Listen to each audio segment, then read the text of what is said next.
You were never taught this. But the truth is, at this very moment, you are already bending reality. You just do it unconsciously. With every thought fixated on fear, with every worry occupying your mental space, you are bending possibilities.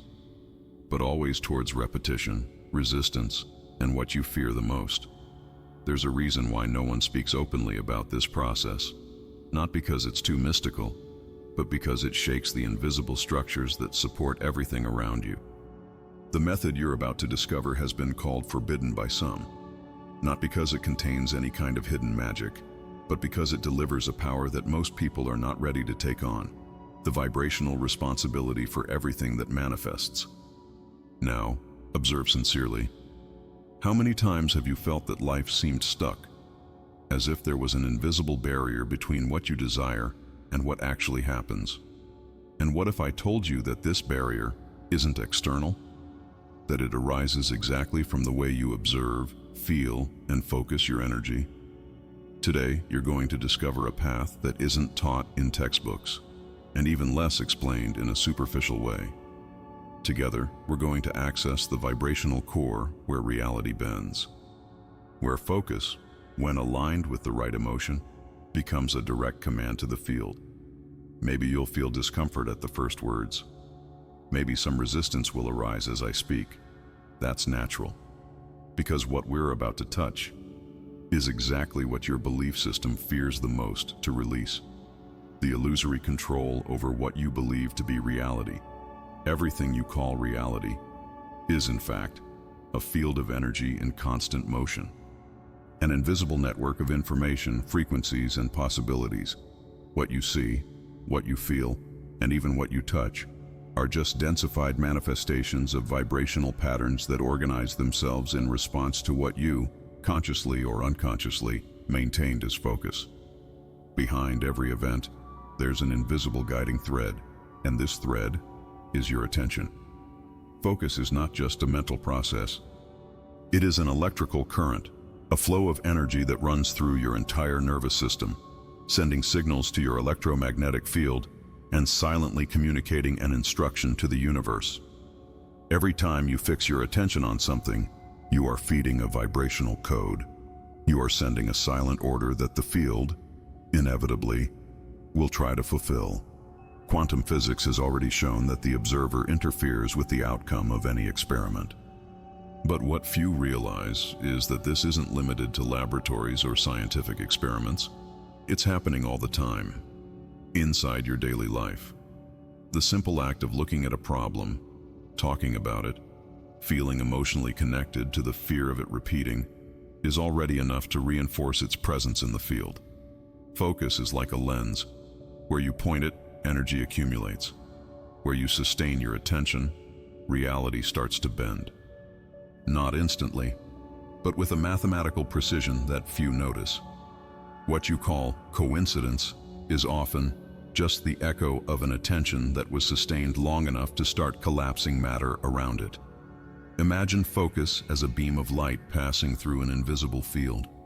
The more intense and concentrated this light, the stronger the impression it leaves on the vibrational fabric that connects everything.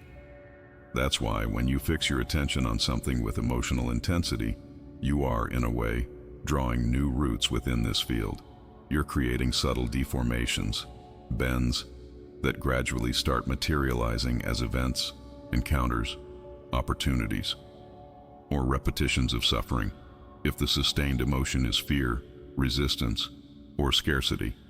And here comes a point that few people realize. Most of your focus is directed unconsciously. From the moment you wake up to the moment you fall asleep, your mind is navigating automatic patterns, recurrent thoughts, old worries, memories loaded with pain. All this forms a continuous flow of misdirected attention, and the more you repeat these focuses, the denser the reality you desperately want to change becomes. What you call a difficult reality is often just the reflection of a chronically misaligned focus. It's as if you were watering the same type of seed every day, and then wondering why the same tree keeps growing.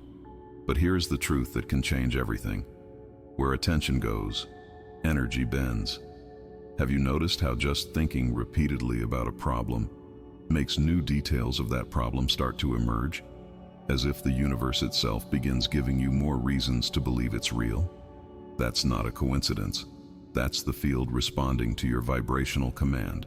Your focus is a lever. It moves the invisible flow of energy around you. Every thought, every sensation, every sustained emotion is a silent order, a vibrational repetition that, over time, sculpts the contours of your physical experience. Reality, no matter how solid it seems, is malleable. It adapts to the dominant pattern you sustain with your focus. If that pattern is fear, reality will find ways to confirm that fear. If it's scarcity, it will reinforce the lack. But if your focus is sustained in states of expansion, trust, and presence, the field begins to reorganize events in a way that's coherent with this new frequency. What we're saying here is simple, but not easy to apply. Because maintaining conscious focus requires presence. It requires interrupting automatic cycles. It requires choosing, at every moment, where you're going to invest your attentional energy. And perhaps this is the most frightening part, realizing that you were never a passive victim of reality. You've always been creating, always. The only difference is that now, you're starting to do it consciously. You are already bending reality, even if you don't know it, even if you've never learned how it works. The field around you already responds to your presence.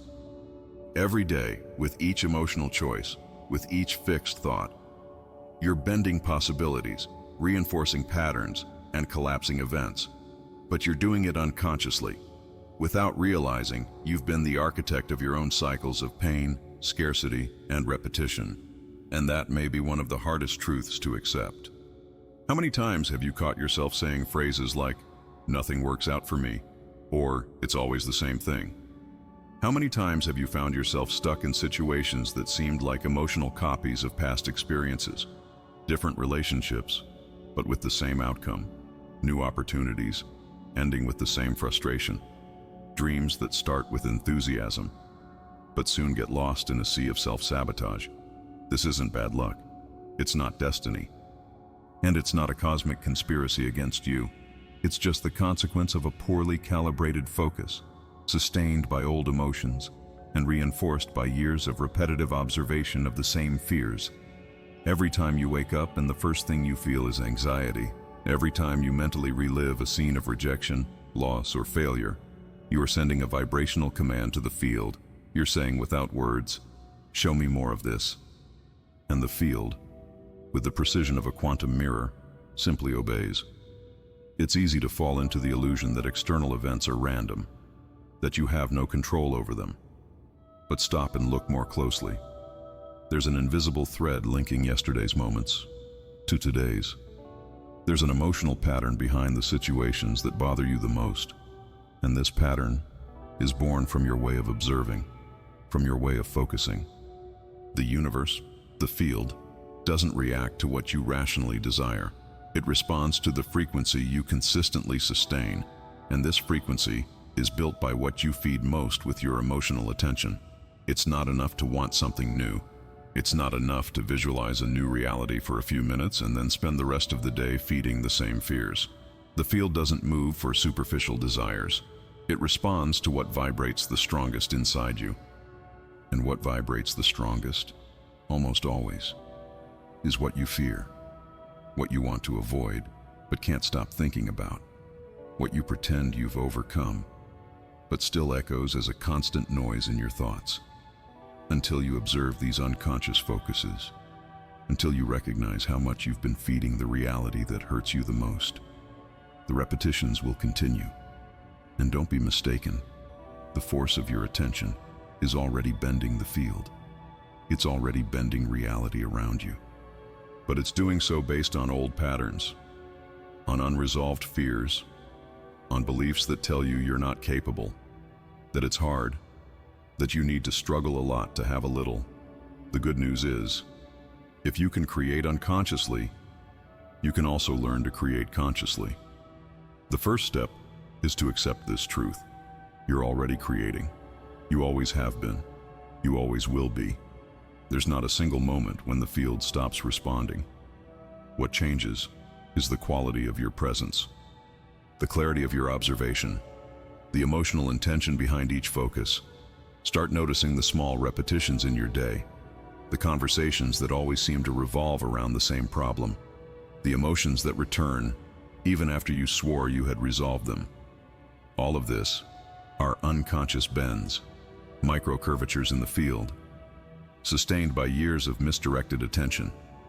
Reality, at this very moment, is only following the path you yourself traced with your focus. It's not about guilt. It's not about punishment. It's about vibrational responsibility. From the moment you understand this, the choice begins to shift. It stops being a passive weight and becomes an act of active consciousness. You can continue bending reality from fear, or you can start directing your focus with intention, presence, and coherent emotion. Because in the end, the field is only waiting for the next command, and that command is born exactly from what you choose to observe. Now, there is a piece that almost no one sees when trying to change their own reality: the emotional quality that accompanies focus. It's not the simple act of thinking that transforms circumstances. It's not the number of times you repeat a positive phrase. Reality only starts to bend when focus comes loaded with authentic, dense, and coherent emotion aligned with what you want to manifest. The field, this invisible network that connects everything, doesn't respond to what you say. It responds to what you vibrate. There's a huge difference between looking at a desire with hope and looking with deep emotional presence. Focus without emotion is just scattered attention. But focus with emotion is an energetic command. It's as if every cell in your body starts to emit a silent order that the field simply cannot ignore. Behind every real manifestation, there is an emotional frequency sustained long enough to create a resonance with the field. It's not about positive thinking. It's about feeling as if it were already part of your vibrational reality, even before it materializes. But perhaps this is exactly the point where you've been blocking yourself. How many times have you tried to visualize something, but inside, what you really felt was doubt? How many times have you made affirmations, but deep down, vibrated with fear that it would never happen? This disconnection, this misalignment, is what keeps reality on the outside, unchanged. What bends reality is the emotion you sustain while focusing. It's not the rational desire. It's the vibrational charge that accompanies your inner gaze. When you focus with anxiety, the field understands that what you're vibrating is scarcity. When you focus with frustration, the field reinforces the distance between you and what you desire. It's necessary to build a state of coherence, an alignment between what you think and what you feel while thinking. Your attention needs to be wrapped in an emotion that already represents the final state of what you want to experience. Peace, gratitude, trust, or any other frequency compatible with the new reality you want to create. And here's an invitation. If this realization just hit you now, if you finally understood that the problem was never the lack of focus, but the emotional quality behind it, I want to ask you something. Leave a comment below writing, "I choose to feel before I see."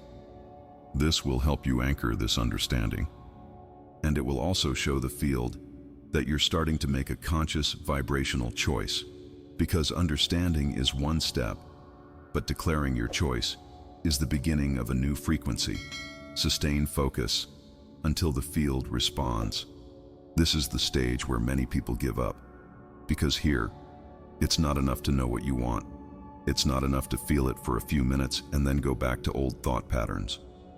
The conscious fixation technique is, above all, an exercise in continuous presence, an invitation to remain vibrationally connected to the final state, even when the external world still shows no sign of change. The field doesn't respond to sporadic impulses. It reorganizes itself based on dominant frequencies, which means to bend reality, You need to sustain the new vibration long enough for it to become stronger than the old pattern. This requires emotional consistency. It requires internal discipline. Not that forced discipline, but a kind of silent devotion to what you chose to create. It all starts with choosing a clear vibrational goal, but different from what the logical mind usually does. Here the focus is not on external details, but on the feeling you want to experience. It's not about visualizing a specific scene, but about cultivating the emotional state that this scene would bring if it were real now. If your desire is freedom, the focus must be sustained on the feeling of freedom. If it's love, the vibration must be of present love, not longing or lack. By choosing this state, the next step is to keep your attention anchored in it throughout the day. Not just during a meditation, but while walking, while working, while talking. This is conscious fixation, the ability to remain internally connected to the new frequency, even when the external world tries to pull you back to the old pattern. And yes, the world will test your consistency. People, situations, and even your own thoughts will try to distract you. Because the surrounding field is still organized according to your past vibration. It's like trying to change the course of a river that has been flowing in the same direction for years. At first, it seems like nothing is happening. It seems like everything remains the same. But behind what the eyes can see, the field has already started to recalibrate. Here comes the importance of daily vibrational repetition. It's not a matter of effort, but of emotional consistency. The longer you can remain in the chosen frequency, the more the field understands that this is the new dominant pattern. And then, the responses start to arrive. But attention, conscious fixation does not mean obsession. There is a subtle but essential difference between sustaining focus and entering a state of anxiety over the result. The first creates flow. The second blocks the field. When you start to focus, feel the state as if it were already real, and then allow the field to do the invisible work of reorganization. It's like holding a frequency in your body, breathing inside it, walking as if it were already manifested, talking to the world from this new vibration. And every time doubt arises, every time the old pattern tries to pull you back, your choice needs to be the same. Return to the chosen state. Silently reaffirm, I remain here until reality bends. It's not about resisting what is, but about not getting lost in what was. You'll notice that over time, the intervals between your focus and the field's responses begin to shorten. Small synchronicities, mood changes, unexpected people showing up, doors that were previously closed, starting to open. That's the sign that the field is yielding, that the bend has already begun. And perhaps you can already feel, even now, a subtle change happening inside you, a new emotional firmness, a more conscious presence. That is already the field responding. There comes a moment in this process when all you can do is let go. After choosing the focus, sustaining the vibration, realigning your emotions, comes the most delicate and, at the same time, the most powerful phase of all, the state of surrender. This is where many people stumble, because the ego, accustomed to controlling, measuring, and demanding immediate results, starts to panic at the idea of no longer having direct control over when and how things will happen. The state of surrender is not giving up. It's not apathy, nor is it an unconscious abandonment of what you desire. It is in fact the moment when you recognize, with vibrational maturity, that you've already done your part, that the command has been sent to the field, that the frequency has already been emitted, and from here on, the response movement no longer depends on your effort, but on the intelligence that governs reality. There is a simple, yet deeply true, metaphor for this state. Imagine an archer. Throughout the entire process, he observes the target, takes a deep breath, aligns his body, positions the arrow, and focuses all his attention on the shot. But the moment he releases the string, there's nothing more to do. The arrow's path, now, is guided by physics, by the wind, by space. The same happens with your desire after conscious focus. It's at this moment of letting go that reality becomes malleable, because it's when resistance finally ceases. While you are tense, anxious, and emotionally attached to the outcome, the field interprets this as a signal of lack, of scarcity, of doubt. But when you let go, when you trust, when you take a deep breath and allow the universe to reorganize the invisible pieces, energy begins to flow.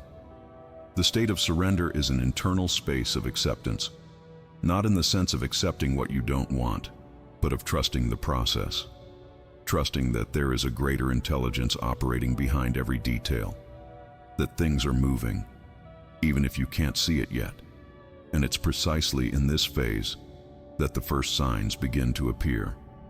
Small synchronicities, unexpected conversations, sensations of emotional relief, or even a deep inner silence, as if something inside you already knew that change is on the way. But to reach this point, you need to overcome the anxiety cycle. You need to resist the temptation to constantly check if reality has already changed. Because every time you do this, you are sending the field the information that you still don't trust, that you still don't believe the process has been activated. True surrender happens when you can maintain the chosen frequency without needing to force it. When you wake up in the morning, and instead of asking, "When will it happen?" you simply feel calmly that you're already on the path, that the field is now taking care of the necessary adjustments. This is the phase where you stop fighting, where you let go of the need to control the details, where you stop trying to predict the how, because the how was never your responsibility. Your role has always been to choose the focus, align the emotion, sustain the frequency, and then let go. The curious thing is that when you finally reach this state of surrender, manifestations usually happen so naturally that sometimes you don't even notice them right away. Things simply start to flow, doors begin to open, coincidences fit together like pieces of a puzzle that had already been silently assembling behind the scenes of reality. This is the moment when life stops being a struggle and becomes a flow, where you stop reacting and start co-creating. And from here on, everything that once seemed distant begins to approach with an ease that your rational mind could never explain.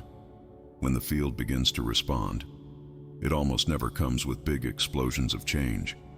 Most of the time, the first signs are subtle, almost imperceptible to a mind still expecting concrete proof. But if you stay alert, if your internal state remains present and receptive, you'll notice small deviations in the course of your reality. Small confirmations that what was once just a vibrational state is now beginning to materialize. The first indication is usually a slight change in your own emotional perception. Situations that used to make you anxious now seem less threatening. That feeling of heaviness, of resistance, begins to diminish. You catch yourself breathing more deeply, or even experiencing moments of inner silence, even if external circumstances haven't visibly changed yet. It's as if something inside you already knew that reality is rearranging itself. Another very common sign is synchronicities, small coincidences that seem to carry a specific message for you. Someone calls you out of nowhere. A piece of content appears at just the right moment. A random conversation brings exactly the answer you needed to hear. These are the first reflections from the field, showing you that it's attentive and that the first movements of the bend have already begun. You may also notice changes in the behavior of people around you. Someone who once seemed distant starts to approach. Unexpected opportunities arise. Obstacles that once seemed insurmountable start to dissolve. But most importantly, these signs are not just external. They come accompanied by an internal feeling of relief, of silent certainty, as if something had changed, even if your eyes still insist on not seeing it. Often, before major manifestations happen, the field will test you with small opportunities for vibrational choice.